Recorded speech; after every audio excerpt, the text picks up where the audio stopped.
Este conteúdo integra as ações da edição 2021 do Programa Vocacional da Secretaria Municipal de Cultura, em parceria com a Secretaria Municipal de Educação de São Paulo.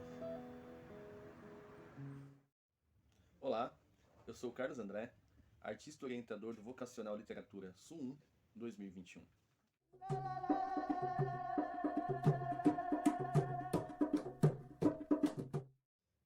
Para quem está chegando agora, a gente está dentro de um processo. Então é legal, caso você possa, dar uma olhadinha nos vídeos anteriores desse mesmo canal. Esse processo, em que estamos já há alguns meses, é sobre escrita de contos, escrita de prosa, escrita de narrativa. Neste trajeto, nós discutimos alguns aspectos que são fundamentais neste tipo específico de escrita. Falamos sobre personagem, espaço narrativo, formas de discurso.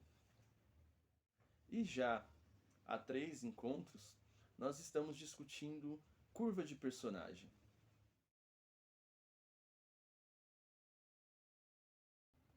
Retomando então este conceito orientador, curva de personagem a gente considera aqui aquele evento dentro da narrativa que faz com que o nosso personagem, de alguma forma, tenha a sua trajetória transformada, alterada, modificada, seja do ponto de vista psicológico, moral ou como quer que seja. Nós começamos aí com a epifania, depois nós vimos, né, a curva descendente. Hoje nós vamos falar sobre a curva ascendente.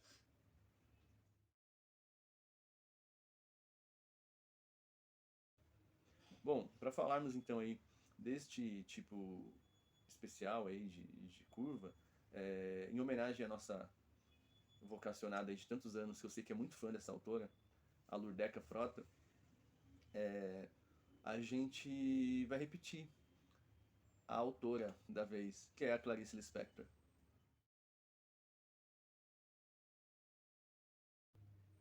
Bom, a Clarice, a gente já falou bastante dela aqui, né? A maioria das pessoas, leitoras, escritoras, né, conhecem em alguma medida. E a Lurdeca sempre, no nosso grupo de discussão a respeito das orientações, coloca alguma coisa ali da Clarice, né? Além de que se declara Clarice Lispectoriana abertamente aí por onde passe, né? A Clarice, ela é uma autora fundamentalmente psicológica, né? As narrativas dela tendem a passar, né, dentro desse domínio, né, da psicologização dos personagens, né? E ela explora esse tipo, né, de narrativa ao limite. E como a obra da Clarice é muito profícua, né, a gente pode encontrar nela assim diferentes curvas, né, diferentes maneiras de lidar com esse mesmo conceito. E a curva de hoje, então, é a curva ascendente. Ao contrário da curva que a gente viu semana passada, né, em que você tem um declínio, né, do estado inicial do personagem, repito, seja no campo psicológico, moral, social, enfim, aqui a gente tem uma ascensão, né? Então, na curva ascendente, o personagem de alguma maneira se apresenta inicialmente em dado estado, né? E ele precisa, durante o conto, né, para alcançar essa curva, ascender de alguma maneira, né? Ter aí uma elevação do seu estado. Esse tipo de curva é muito comum, por exemplo, no cinema, né? Principalmente o cinema hollywoodiano, né? Em que as pessoas ficam ali na expectativa, né, de que no final dê tudo certo para o personagem, né?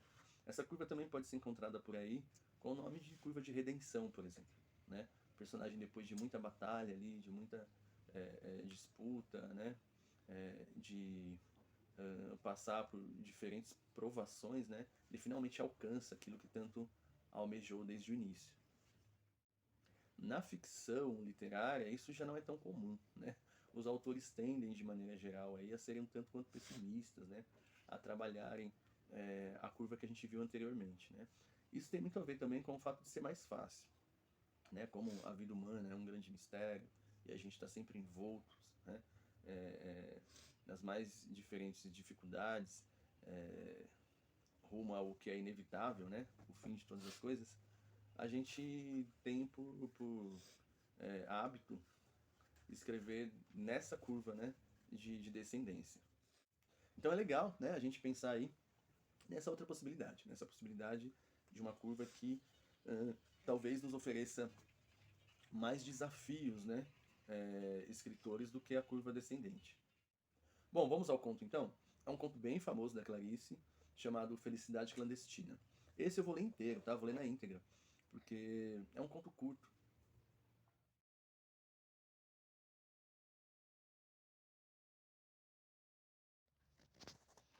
Ela era gorda, baixa, sardenta e de cabelos excessivamente crespos, meio arruivados. Tinha um busto enorme, enquanto nós todas ainda éramos achatadas. Como se não bastasse, enchia os 2 bolsos da blusa por cima do busto com balas. Mas possuía o que qualquer criança, devoradora de histórias, gostaria de ter: um pai dono de livraria. Pouco aproveitava. E nós, menos ainda. Até para aniversário, em vez de pelo menos um livrinho barato, ela nos entregava em mãos um cartão postal da loja do pai. Ainda por cima, era de paisagem do Recife mesmo, onde morávamos, com suas pontes mais do que vistas. Atrás escrevia com letra bordadíssima palavras como data natalícia e saudade. Mas que talento tinha para a crueldade. Ela toda era pura vingança, chupando balas com barulho. Como essa menina devia nos odiar, nós que éramos imperdoavelmente bonitinhas, esguias, altinhas, de cabelos livres. Comigo exerceu com calma ferocidade o seu sadismo. Na minha ânsia de ler, eu nem notava as humilhações a que ela me submetia. Continuava a implorar-lhe, emprestados, os livros que ela não lia. Até que veio para ela o magno dia de começar a exercer sobre mim uma tortura chinesa. Como casualmente, informou-me que possuía As Reinações de Narizinho, de Monteiro Lobato. Era um livro grosso, meu Deus. Era um livro para se ficar vivendo com ele, comendo, dormindo e completamente acima de minhas posses.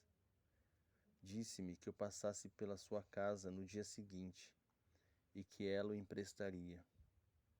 Até o dia seguinte, eu me transformei na própria esperança da alegria. Eu não vivia. Eu nadava devagar no mar suave.